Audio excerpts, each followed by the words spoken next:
Assalamualaikum warahmatullahi wabarakatuh. Waalaikumsalam wabarakatuh. Alhamdulillahilladzi anzala sakinah wa amarna bittuqa wal amanah wa nahana 'anil fahsya'i wal khiyanah.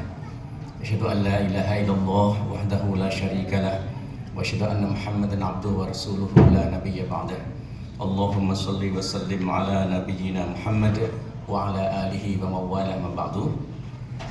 Para hadirin jamaah Qiyam Ramadan yang dirahmati Allah, kita bersyukur kepada Allah SWT atas segala nikmat dan karunia-Nya. Kita mampu memenuhi panggilannya, menunaikan hak-haknya hingga pada malam hari ini, menyelesaikan puasa kita pada hari yang ke-22. Mudah-mudahan semua ibadah kita dari puasa kita, sholat kita, rukuk sujud kita, sedekah kita, silaturahim kita, semuanya didengar, diterima dan dikabulkan oleh Allah SWT.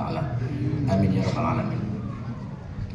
Saya ingin sampaikan dalam waktu singkat ini tentang kisah sangat indah di zaman Rasulullah SAW yang diriwayatkan oleh Imam At-Tabrani yang dia dapat dari Ibnu Abbas radhiyallahu anhu. Pada waktu subuh sebelum memimpin sholat berjamaah, Rasulullah meminta dibawakan kepadanya air untuk dipakai wudu. Hal mimma'in, kata Nabi. Para sahabat kemudian membawakan kepada beliau ghirbah, kantong yang berisi air, persis di hadapan beliau. Kemudian Rasulullah SAW mencelupkan tangannya pada kantong yang berisi air itu dan mengeluarkan kembali. Lalu keluarlah dari jari-jari beliau itu air memancar yang cukup dipakai untuk berwudu. Maka Nabi kemudian meminta kepada Bilal, ya Bilal, atifin nasa lil wudu. Bilal, tolong panggil semua sahabat untuk berwudu. Para sahabat satu persatu, masya Allah, berwudu dari air yang memancar dari jari-jari Rasulullah SAW. Semuanya satu persatu bisa. Wa ammal Ibnu Abbas, himmatu Ibnu Abbas fasyurbu.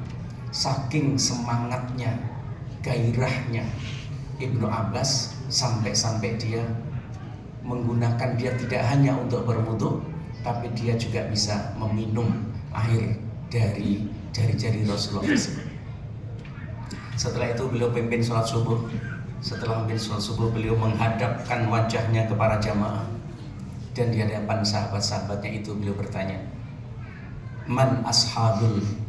Man a'jabul khalqi imanan. Siapa orang yang imannya itu lebih hebat atau paling hebat, yang luar biasa. A'jaba yu'jibu ijab, iman yang paling hebat. Para sahabat menjawab, al malaikah ya Rasulullah. Pasti malaikat ya Rasulullah. Nabi menyangkal. Beliau mengatakan, kaifa la tu'minul malaikah wahum yu'ayinunal amra wa la ya'sunallah. Bagaimana malaikat itu tidak akan beriman percaya kepada Allah? Mereka itu adalah makhluk yang tidak pernah maksiat kepada Allah.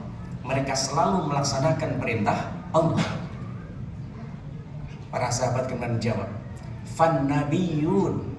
Kalau begitu Nabi ya Rasulullah, Nabi-Nabi yang punya iman seperti itu. Nabi juga menyangkal. Beliau mengatakan, wa kaifa la yu'minun nabiyyun wal wahyu yanzilu alaihim. Bagaimana Nabi itu juga tidak akan beriman dengan iman yang luar biasa? Mereka adalah pilihan Allah yang langsung mendapatkan wahyu itu dari Allah.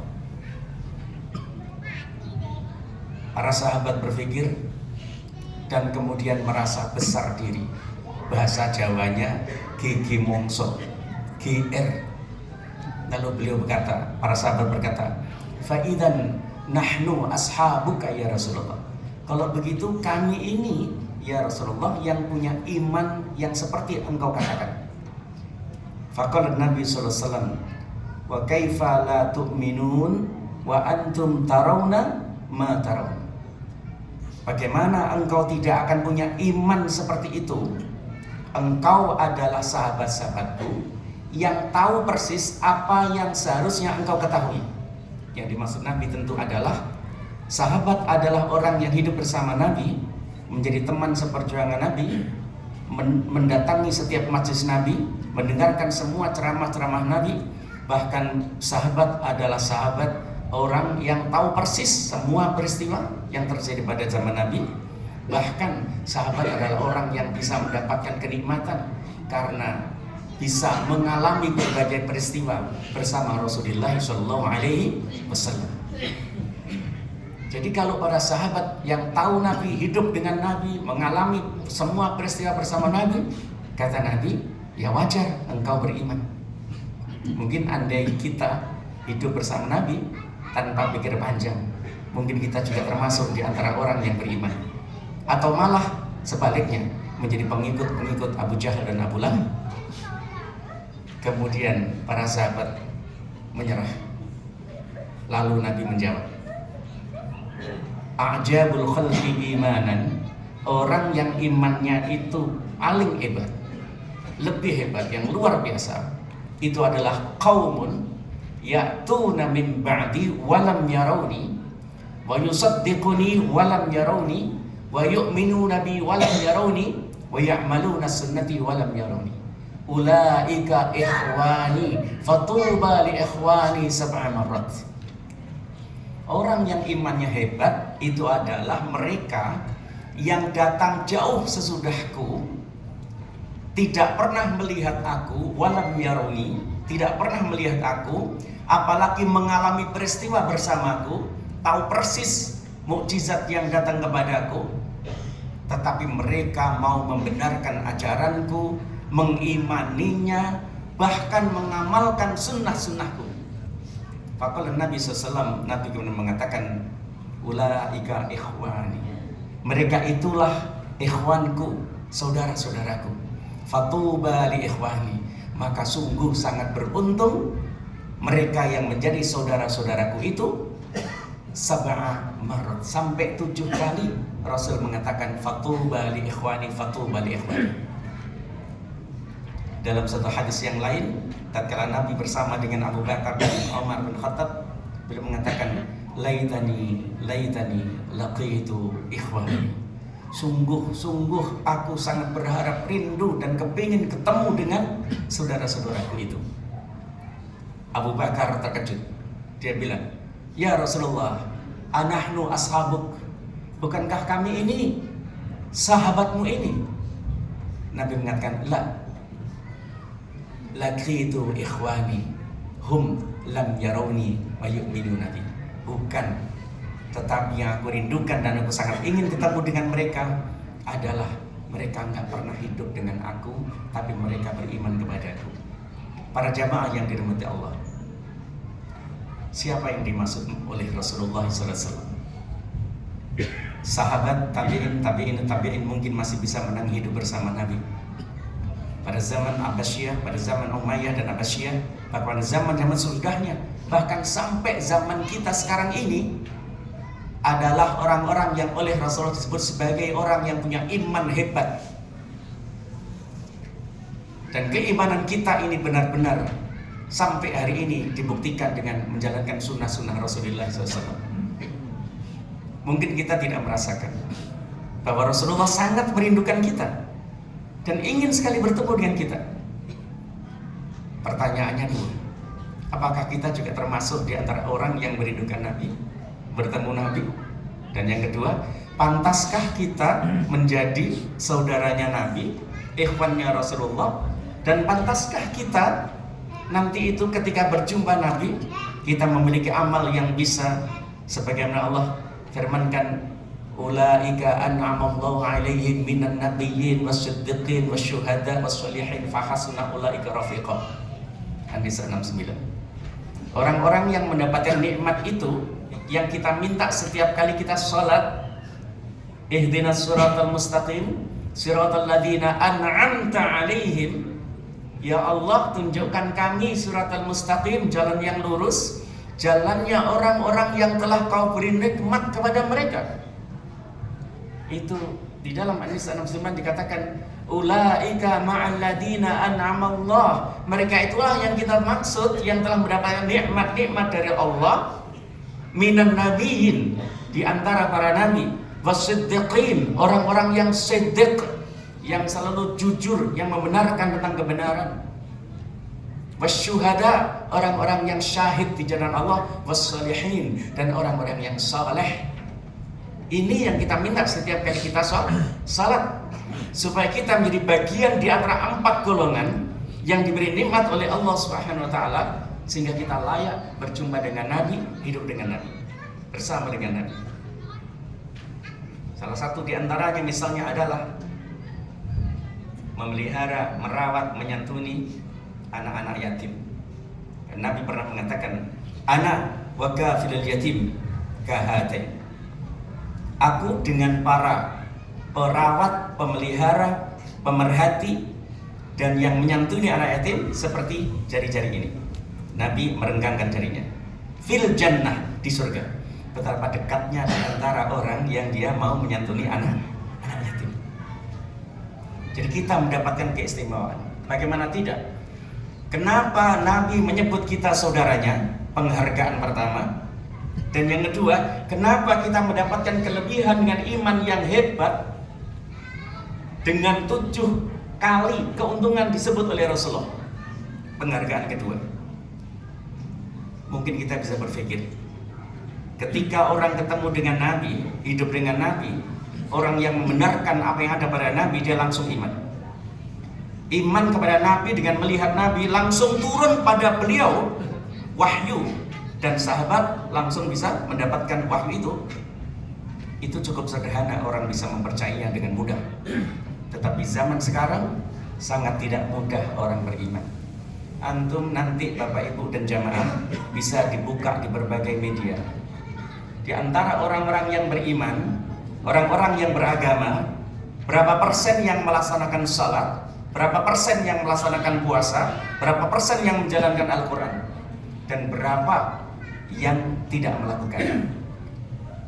Dan di antara orang-orang yang melakukan itu pula, berapa persen di antara umat zaman sekarang ini yang benar-benar dia masih memegang teguh agama. Di negeri-negeri Eropa Barat, gereja-gereja itu sekarang kosong, ditinggalkan oleh jamaahnya. Kenapa? Karena rata-rata mereka sudah tidak lagi mempercayai agama sebagai jalan hidup bagi mereka.